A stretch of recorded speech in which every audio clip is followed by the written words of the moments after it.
Friend, कशा आहात तुम्ही? आय होप सगळे ठीकच असतात. तर माझ्या कुकिंग चॅनलमध्ये मी तुमचं मनापासून स्वागत करते. आणि हो फ्रेंड्स, रिक्वेस्ट आहे की ही जी रेसिपी आहे ना, स्किप न करता असाच पुढे कंटिन्यू पाहत राहा. तर रेसिपीला सुरुवात करण्याच्या अगोदर तुम्ही माझ्या चॅनलला सबस्क्राईब केलं नसेल तर प्लीज रिक्वेस्ट आहे की माझ्या चॅनलला सबस्क्राईब करा आणि जेवढं होईल तेवढं शेअर आणि लाईक करायला विसरू नका. तर मी तुमच्यासाठी एक रोज नवीन छान छान अशी रेसिपी घेऊन येत आहे. आजही घेऊन आलेली आहे. स्टार्टिंगलाच तुम्ही पाहताय की आपली रेसिपी किती छान होणार आहे.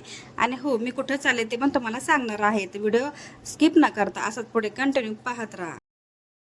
तर मला ना झाडं लावायला खूप आवडतं बरं का फ्रेंड्स. आणि मी इतकी झाडे लावलेत ना, त्याच्यातही असं एक जांभूळचं झाड आले आणि त्याला इतकी जांभळं लागतात ना, तर काय सांगू, दरवर्षी असं दारामध्ये साडा पडतो जांभळाचा. इतकं छान जांभळं लागतात. आणि बॅक साईडमध्ये तुम्ही पाहू शकता निसर्गाचं खूप सुंदर असं छान अशी झाडं आलेली. आणि त्याच्यामध्ये ना इथं होती चिंचाची झाडं. तर थोडक्यात मी तिथं कपडे वाळायला टाकायला जाते आणि इतकंच मी सहज पाहिलं की हो ना, ह्या झाडाला फुलं यायला सुरुवात झाली आहे. आणि आपण इथं आहे ना मस्त त्याच्यापासून छान अशी रेसिपी, चटपटीत झणझणीत खूप सुंदर अशी रेसिपी बनवणार आहोत. आणि तुम्ही पाहू शकता ही माझी भाची आहे. आणि तिला ना आता ह्या कुकिंगमध्ये म्हणजे मी रेसिपी स्टार्ट केली की तिला खूप असं काही ना काही ती करत बसते. आणि मी कधी शूट घेत नाही, पण आता एवढं तरी शूट घ्यायला लागले. कारण कसं असतं की आपण आता मोठं झालो तर आपल्याला आहे आवड, पण लहान मुलांना पण अशी आवड आहे हे तुम्हाला मी दाखवते. आणि तिला ना डायलॉग बोलायची गरज नाही, तिला सांगायची गरज नाही, ती मनाने तिच्या ती बोलते. तुम्ही पाहू शकता. व्हिडिओला लाईक, सबस्क्राईब आणि शेअर करा. बाय. आणि झाडापाशी गेलो असं काय झालं तर तुम्हाला मी सांगतेच काय झालं नेमकं. इतकी भीती वाटली, पण ते तुम्हाला पुढच्या व्हिडिओमध्ये सांगते. पण तोपर्यंत तुम्ही पाहू शकता इथं मी काय केलं, चिंचाची जी फुलं आहेत ना ती इथं तोडून घेऊन आले.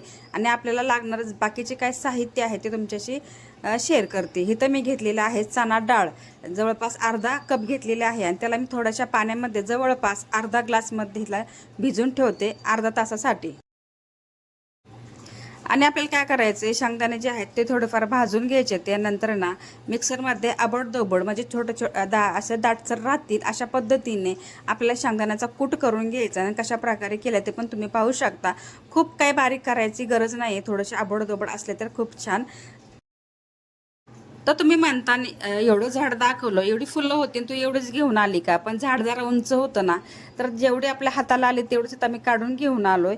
आता ही फुलं मी घरी घेऊन आली, पण ह्याला नीट कसं करायचं ते तुमच्याशी दाखवते. आणि हो, एक रिक्वेस्ट आहे की तुम्ही जी कोणी ही रेसिपी खाल्ली असेल ना, तर तुम्ही मला कॉमेंट करून सांगा की तुम्ही ही रेसिपी ट्राय केलेली आहे म्हणून. तर तुम्ही हे पाहिलं असेल की आपल्याला काय करायचं, फक्त फुलं घ्यायची. त्याची जी काड्या आहेत ते घ्यायचं नाही आहे, फक्त फुलांचं आपल्या इथं भाजी बनवायची. आता इथं माझी भाजी तुम्ही पाहू शकता, तिलाही व्हिडिओमध्ये यायचं होतं.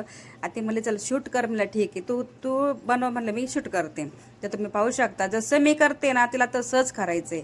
तुम्ही पाहू शकता तिने बरोबर व्यवस्थित, म्हणजे तिला एकदा दाखवलं की तिच्या लक्षात राहतं. तुम्ही पाहू शकता सगळी का तिने फुलं वगैरे काढून घेतली.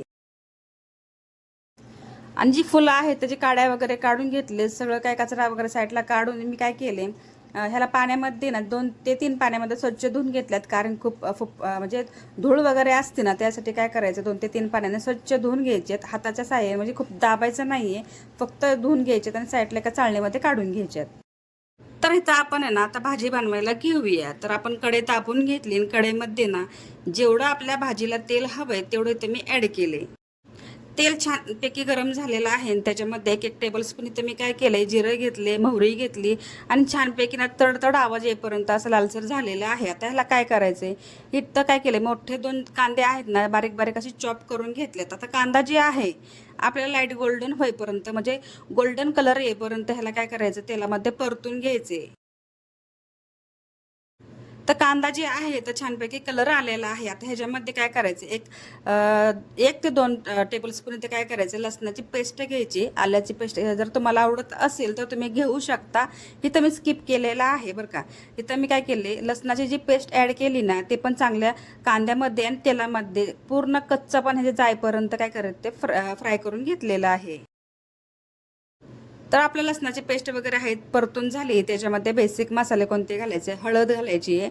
आणि दुसरी गोष्ट म्हणजे आपल्याकडे होममेड मसाला आहे तोच घातलाय चवीपुरता, म्हणजे जेवढं आपल्याला तिखट हवे त्या पद्धतीनुसार.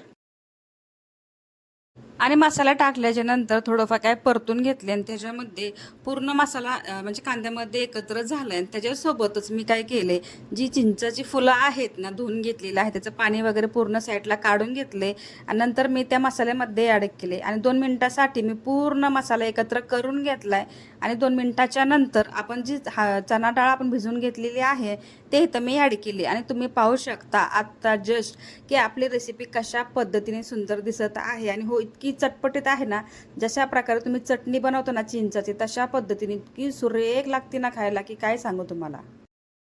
आता सर्व काय मसाले एकत्र करून घेतले त्याच्यासोबतच अर्धा ग्लास इथं पाणी ॲड करते जेणेकरून आपली जी भाजी आहे ते छानपैकी शिजेल आणि ह्याला काय करायचं 3 ते 4 मिनिटासाठी झाकून ठेवायचं कमी गॅसवरती. तर तुम्ही पाहू शकता पाणी पूर्ण आटलेलं आहे. आता ह्याला काय मस्तपैकी डाळ चेक करायची शिजलेली आहे की नाही, पण डाळ पण भिजवल्याच्या नंतर खूप छान शिजते. तर तुम्ही पाहिलं असेल की पाण्याचं प्रमाण पूर्ण सुकलेलं आहे. तर आपण ह्याला काय करायचे, जे शेंगदाणाचा कूट जे आहेत आपण करून घेतलेला आहे ते ह्याच्यामध्ये ॲड करायचं आहे आणि भाजी जी आहे ना तुम्ही पाहू शकता खूप सुंदर आले ना, अशी भाजी इतकी भन्नाट लागते शब्दात व्यक्तच करू शकत नाही. तर तुम्ही पाहिलं असेल की शेंगदाण्याचा कूट आहे नाही तर मी ॲड केला आहे, पूर्ण एकसारखं मिश्रण तयार करून घेते. तर मिश्रण तर छानपैकी एकत्र झालेलं आहे. तर जी कोथिंबीर आहे ना स्वच्छ पाण्याने धुतल्याच्या नंतर ह्या भाजीमध्ये मी मिक्स केली आणि हो स्टार्टिंगला मी बोलले होते ना की झाडापाशी गेलं ना असं काही झालं तर तुम्हाला काय सांगू. आता ह्या भाजीमध्ये चवीपुरतं मीठ ॲड केले. आता काय करायचं, ह्याला झाकून आहे ना थंड होण्यासाठी साईडला ठेवून देऊया आणि तुम्हाला ह्या व्हिडिओमध्ये दाखवते की काय झाले. आम्ही ज्यावेळेस भाजी आणायला गेलो ना की चिंचाच्या झाडावर तर आम्हाला असं वाटलं, तुम्ही पाहू शकता ह्या व्हिडिओमध्ये की काय झालं नेमकं. आणि हो ज्यावेळेस आम्ही गेलो की चिमणी जी आहे ती उडून गेली आणि आम्हाला जी कागद दिसत होतं तर असं वाटत होतं की तिथं सापच निघलाय. इतकी भीती वाटली 2 मिनिटासाठी, तर हृदयाचे ठोकेच कमी होत नव्हते. तर खरंच खूप भीती वाटली. आणि जर कधी झाडापाशी गेलात तर व्यवस्थित लांबूनच चेक करा, नंतर पुढे जा. आणि फायनली आपली चिंचाची भाजी जी आहे तर निसर्गाने दिलेली ही अद्भुत रेसिपी आहे बरं का फ्रेंड्स. आणि खरंच ही रेसिपी ना खूप छान बनते. तर चला तर मग हा व्हिडिओ इथंच एंड करते. तर व्हिडिओ आवडला असेल तर व्हिडिओला लाईक शेअर सबस्क्राईब करायला विसरू नका. भेटूया नेक्स्ट व्हिडिओमध्ये. तोपर्यंत स्वतःची काळजी घेत राहा, सर्वात महत्त्वाचं खात राहा, आनंदात राहा, हसत राहा आणि आपल्या चॅनलला जेवढं होईल तेवढं शेअर करायला विसरू नका. सर्वात महत्त्वाची गोष्ट म्हणजे ज्यांनी हा व्हिडिओ पाहिला असेल त्यांचं खरंच खूप मनापासून धन्यवाद करते.